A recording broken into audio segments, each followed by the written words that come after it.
Salut à tous et à toutes, et bienvenue dans Caféine. Cette semaine, des détails sur la très célèbre affaire Prism, de la musique et la suite du dossier sur les guérisseurs. Mais avant tout, Pierre-Emmanuel. En effet, le jour qui précédait l'enregistrement de cette chronique était le jour où, 18 ans auparavant, naissait son chroniqueur informatique. Et il va nous parler pour ce lendemain très spécial du scandale de l'affaire Prism. Salut à tous et à toutes, j'espère que tout va bien pour vous. Ce temps assez instable, c'est d'ailleurs le cadre idéal pour aborder un nouveau dossier.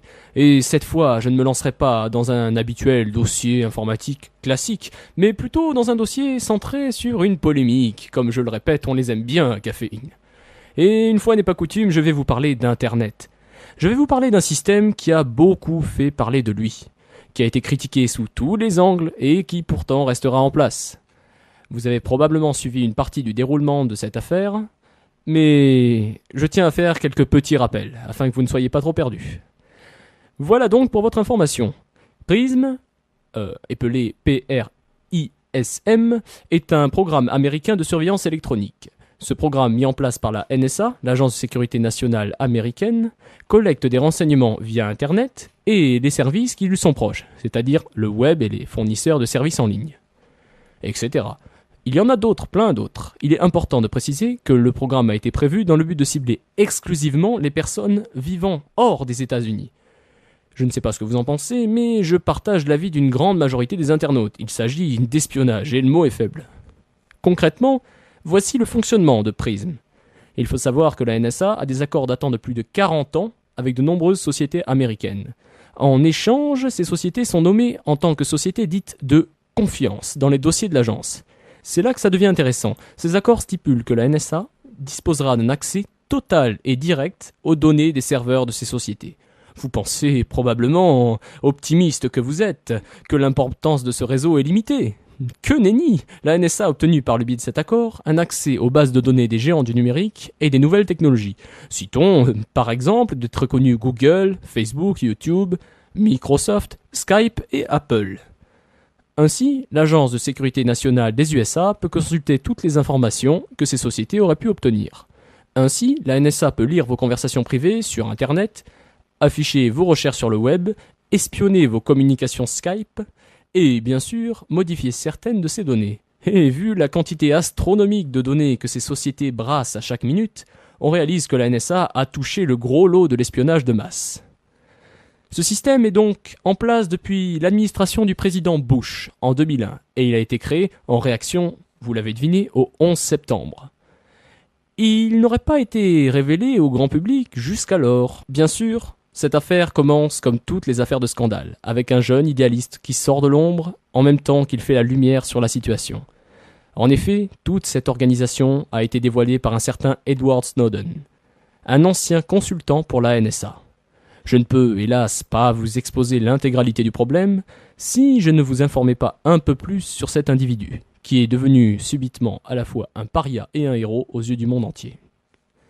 Rassurez-vous, la vie de cet homme et son témoignage sont tout ce qu'il y a de plus intéressant.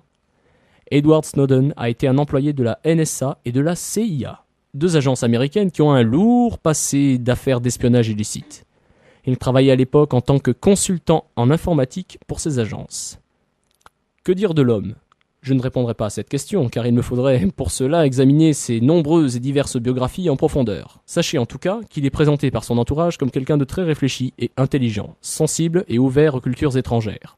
Par ailleurs, il s'est revendiqué comme appartenant à la religion bouddhiste, et semble membre du Parti libertarien américain. Après avoir contacté la presse et révélé l'existence de Prism, le gouvernement américain l'a qualifié de traître et a supprimé son statut de citoyen américain, le déclarant fugitif recherché dans le monde entier. Il m'a fallu fouiner un petit peu, mais j'ai trouvé des traces du passé de ce monsieur Snowden qui contredisent cette version. En réalité, Edward Snowden est patriote au point de s'être engagé dans l'armée en 2004, en tant que recrue des forces spéciales, voulant combattre en Irak car il, je cite, se sentait obligé en tant qu'être humain d'aider les peuples libres contre l'oppression. Et là, s'il se brise les jambes pendant un entraînement 4 mois plus tard, ce qui l'oblige à servir son pays d'une autre manière. Embauché successivement par la CIA puis la NSA, il est envoyé aux Nations Unies, à Genève, en Suisse. Via Internet, on peut ainsi apprendre que cet homme a trouvé cette expérience assez, formatrice. D'après lui, la CIA a délibérément rendu ivre un banquier suisse, puis l'a encouragé à rentrer en voiture chez lui afin qu'il soit arrêté. Le dit banquier a ensuite été, comme par hasard, recruté par la CIA. Snowden a justifié cette révélation. Il a dit qu'il refusait de vivre dans une société qui pratique ce genre de choses. Mais le témoignage ne s'arrête pas là. Snowden décrit sa vie durant cette période comme étant très confortable, alors qu'il gagnait un salaire annuel de 200 000 $ en tant que simple employé. Il affirme que ses fonctions lui donnaient alors accès aux listes des appareils espionnés à travers le monde. Copiant des documents constituant des preuves des activités d'espionnage sur des ordinateurs personnels, échappant au contrôle de sécurité grâce à sa maîtrise de l'informatique, il finit par s'exiler à l'étranger en mai 2013 à Hong Kong, puis en Russie, à Moscou, se faisant licencier pour cause, et c'est là toute l'ironie de la situation, de faute d'éthique.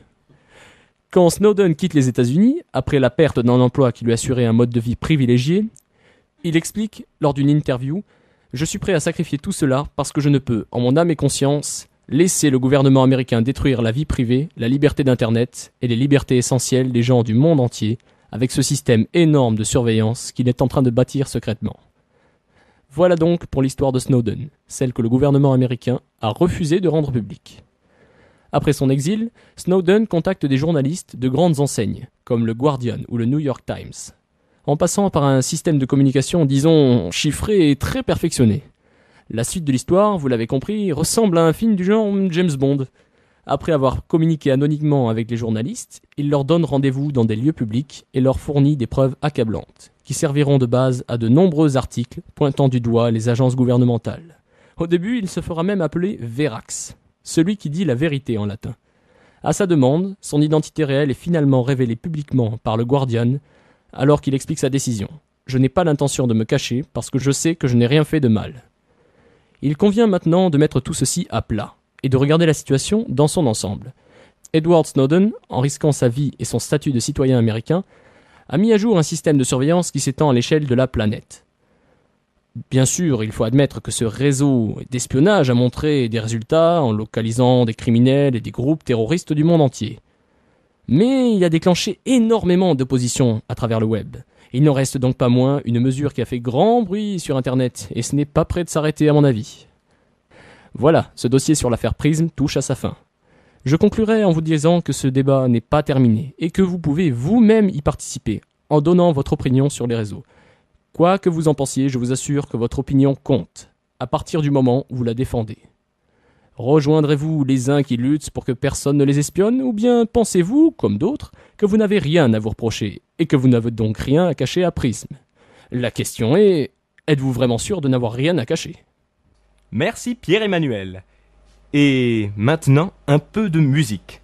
Il est un jeu vidéo très célèbre sorti en 2006 qui nous venait de Pologne, nommé The Witcher. Ce RPG médiéval fantastique eut un grand succès, de même que sa suite, The Witcher 2, Assassin of Kings. Et le troisième opus de la série The Wild Hunt est finalement l'un des jeux vidéo les plus attendus et les plus prometteurs.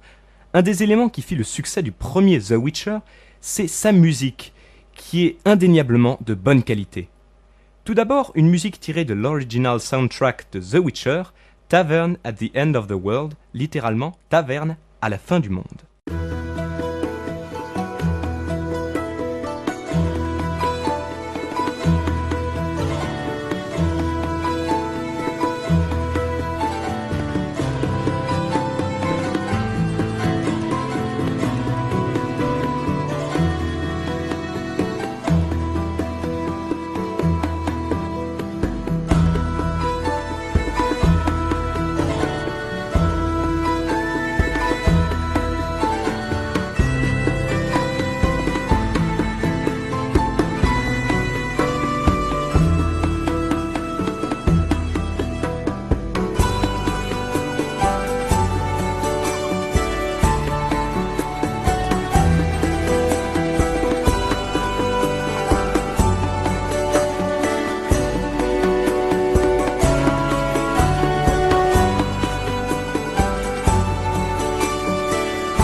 ces musiques sont plutôt courtes, je me permets de vous en faire écouter plusieurs. Ensuite, un extrait de la musique nommée River of Life, la rivière de la vie.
Confiance, vous écoutez Présence. De belles musiques en tout genre. Si cela vous intéresse, vous pouvez retrouver l'intégrale de la soundtrack de The Witcher sur YouTube. Mais passons à la chronique Bliss et Natura.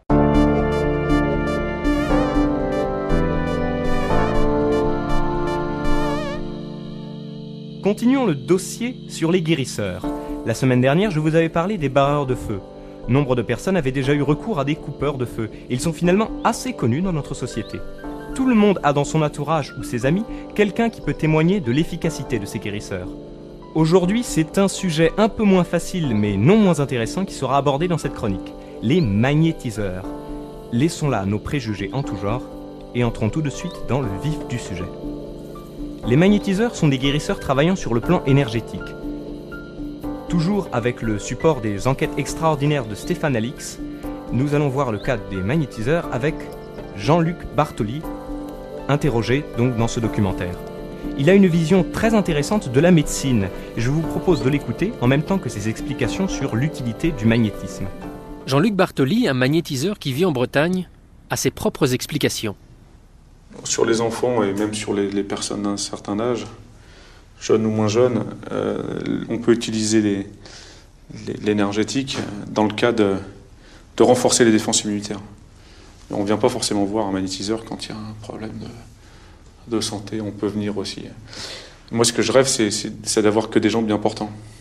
Aujourd'hui, la prévention, on n'utilise pas. Les gens attendent d'être malades pour faire quelque chose. Et dans le système actuel, les gens ils ne peuvent être que soignés puisqu'on traite leurs symptômes, on ne traite pas la cause. Et ce qui serait bien, c'est de faire en sorte que l'énergie soit disponible tout le temps et que la personne soit au top pour pouvoir faire face aux agressions éventuelles de tout, soit au niveau des microbes, au niveau des problèmes à tout niveau. Vue assez intéressante sur la maladie et la médecine. Et n'est-ce d'ailleurs pas là que vient l'expression « mieux vaut prévenir que guérir » ? Il est dommage que ce proverbe ne serve pas de règle d'or dans le domaine de la santé. Un témoignage d'une patiente de Jean-Luc Bartoli, que je vous résume. Elle a attrapé le staphylocoque doré, qui a conduit à une méningite avec complications. Elle était en fauteuil roulant, privée de l'usage de ses jambes. Ses parents ont alors contacté et pris rendez-vous avec Jean-Luc. Elle était franchement sceptique. Ce rendez-vous était, dit-elle, le 18 juin. Je la laisse terminer. Suite à une infiltration l'an dernier, j'ai chopé donc le staphylocoque doré qui a conduit à une méningite et complications de la méningite. J'étais en fauteuil roulant et les parents ont décidé de prendre rendez-vous avec Jean-Luc. Et donc c'est arrivé le 18 juin. Et effectivement, j'y croyais pas trop en fait, j'avais quelques réserves. Et le miracle s'est accompli parce qu'effectivement, il m'a fait remarcher en une séance. Jean-Luc lui avait dit, pendant la séance, « Tu marcheras plus vite que tu ne penses ». Au début de l'entretien, elle se disait que ce n'était que baliverne. Mais à la fin de la séance, le magnétiseur lui a dit de retourner en salle d'attente. Alors qu'elle demandait à sa mère de lui apporter le fauteuil roulant, il lui prétend qu'elle n'en a pas besoin. Et effectivement, elle se relève et marche. Bilan final. Et après, il me dit, tu vas aller en salle d'attente. Moi, je fais signe à ma mère qu'elle me ramène le fauteuil roulant, quoi. Et puis il me dit non. Donc c'est là où moi je suis restée stupéfaite, quoi. Et il m'a dit, bon allez, puisque c'est toi, je te donne mon petit doigt. Miraculeux donc ? Voyons maintenant l'explication du magnétiseur. La vie, moi, quand je vois les gens, pour moi, c'est tellement flagrant. C'est la lumière. Les gens, ils ont une lumière autour d'eux. Cette lumière, si la personne rayonne, s'il y a tout ce qu'il faut, on a un corps énergétique comme ça et que c'est lumineux, il n'y a pas de problème. La vie peut se manifester. Mais si à l'intérieur, il n'y a pas de lumière, la vie ne se manifeste pas. Et elle, quand je l'ai vue entrer, le premier truc, c'est que je me suis dit, oh là, alors je voyais tout son corps énergétique qui était complètement en biais. Il y avait le corps physique qui était là et le bas des jambes qui était en dehors de son corps énergétique.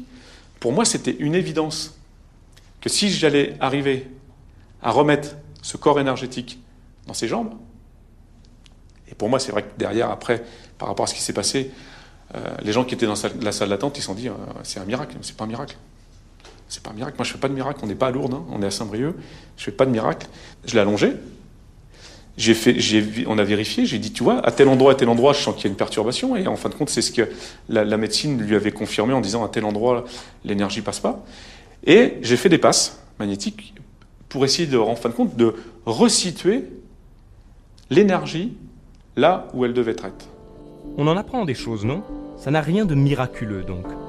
Je ne vous le ferai pas entendre, mais pour les dires de ce magnétiseur-ci, corroborent avec ceux d'un autre magnétiseur que l'on peut voir et entendre dans le documentaire, dans les milieux du sport semi-professionnel.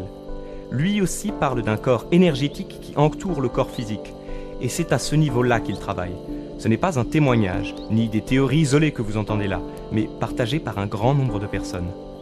La théorie des différents corps, outre le corps physique, est intéressante et peut-être que je lui consacrerai une chronique. En attendant, allons encore plus loin dans le domaine du magnétisme. Ah, et vous n'avez pas les images, c'est l'unique inconvénient de ce merveilleux média qu'est la radio, donc vous n'avez pas pu le voir, mais les magnétiseurs en général ne touchent même pas le corps de leurs patients. Ils agissent, ils palpent et massent, c'est à peu près à ça que ça ressemble, un corps invisible, mais qui semble pourtant très net et délimité. Ou ils sont très forts en mime, ou c'est qu'ils sentent ce corps invisible, dit énergétique. À noter que dans le cas du magnétiseur dans le milieu sportif, où encore une fois les résultats sont probants, il touche ses patients, apparemment pour ressentir les vibrations et traumatismes énergétiques. Ça paraît un peu dingue, dit comme ça, mais le reporter essaie lui aussi guidé par le magnétiseur et ressent également cette vibration, mais à un endroit très précis. Elle n'était pas perceptible ailleurs, d'où l'impossibilité de dire que cette vibration est musculaire. Le reporter est donc emballé. Passons à un troisième magnétiseur qui guérit de manière peut-être plus spectaculaire encore, puisque à l'image des barreurs de feu, il soigne les gens à distance. Écoutons son témoignage.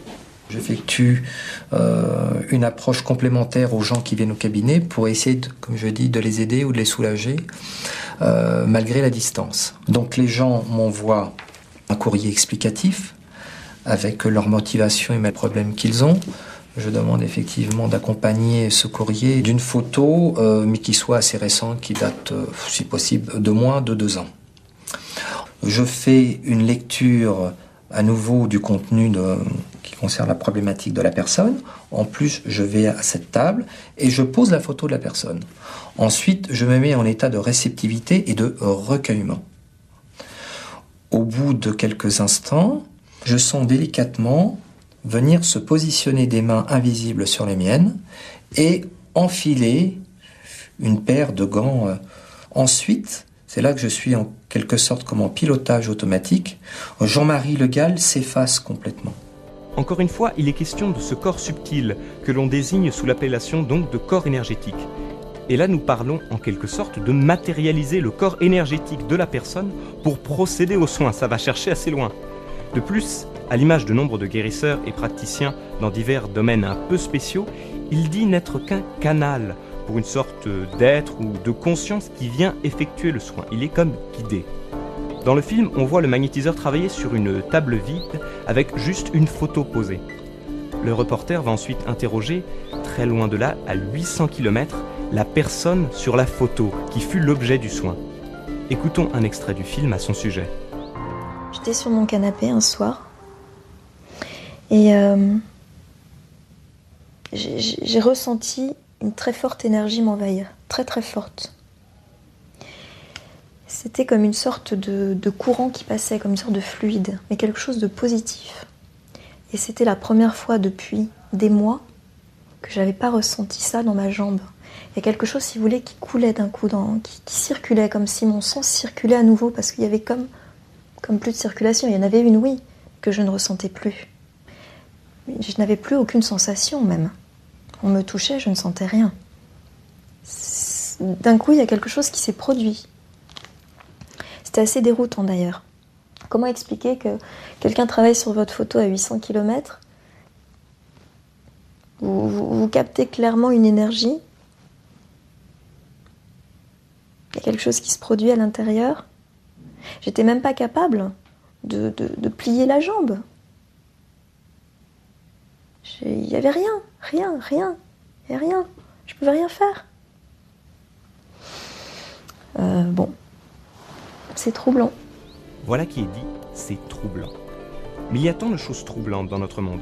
Nous avons trop fermé notre esprit, ou plutôt la société a stigmatisé, marginalisé ces pratiques, utilisées pourtant depuis bien longtemps. Depuis notre tendre enfance, nous avons été conditionnés à ne pas croire à certaines choses. C'est un tort dans un sens. Il ne faut pas croire à tout. Il faut garder son esprit critique, mais le garder également ouvert. Restez ouvert ou vous risquez de manquer moultes occasions et de stagner. Ne considérez pas comme acquis tout ce qu'on vous présente, mais ne rejetez pas non plus tout ce qui vous paraît étrange ou aberrant. Si vous le considérez ainsi, c'est parce que vous avez été conditionné. La vérité, avec un grand V, n'existe pas à proprement parler. En tout cas, elle ne nous est pas accessible. Nous avons accès à différentes vérités. Considérez tout ce que vous entendez ou apprenez non pas comme un fait inébranlable, mais comme une hypothèse, un savoir relatif prêt à évoluer ou être bousculé à tout moment. Comme dirait Maître Yoda, tu dois désapprendre tout ce que tu as appris. L'impossible n'existe plus dans le sens où, dès lors qu'il y a un ou des faits que l'on qualifie d'extraordinaires, et si on considère cette chose extraordinaire comme vraie, les autres choses surnaturelles peuvent être avérées également. Dans chaque chose, il y a une part de vérité. Enfin bref, restez l'esprit ouvert. Pour finir, encore une chose sur le magnétisme, les énergies et le corps énergétique. Retournons chez Jean-Luc Bartoli. Ta partie physique, elle fonctionne grâce à l'énergie qui va circuler à l'intérieur de ton corps et grâce à l'énergie qui est emmagasinée dans une enveloppe qu'on appelle l'enveloppe bioplasmique. Et cette enveloppe-là, à l'intérieur, il y a tout un paquet d'informations qui permettent à ton corps de fonctionner correctement. D'accord ? Alors, tends tes deux bras comme ça. Ok. La plupart du temps, les gens, ils ont un corps énergétique qui vient à peu près ici. D'accord ? Nous, on s'est vu il y a un mois à peu près. Oui. D'accord ? Alors regarde, dès que je vais arriver un petit peu avant, à ce niveau-là, tu vas voir ce qui va se passer. Là, tu vas te sentir partir en arrière. Et bien, cette partie-là, tu la visualises pas. Non. Et pourtant, regarde, là, Elle a les yeux ouverts. Elle regarde les mains de Jean-Luc. D'accord ? Si ma main, elle est dedans, là, et que je pousse simplement avec cette main-là, tu vas tourner. Moi, j'essaie les yeux fermés, d'accord ? Pas de problème. Bon, Mets-toi là.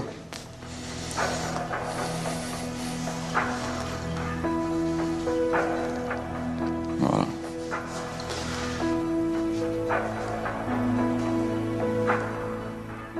Je me demande si ça marchera sur moi.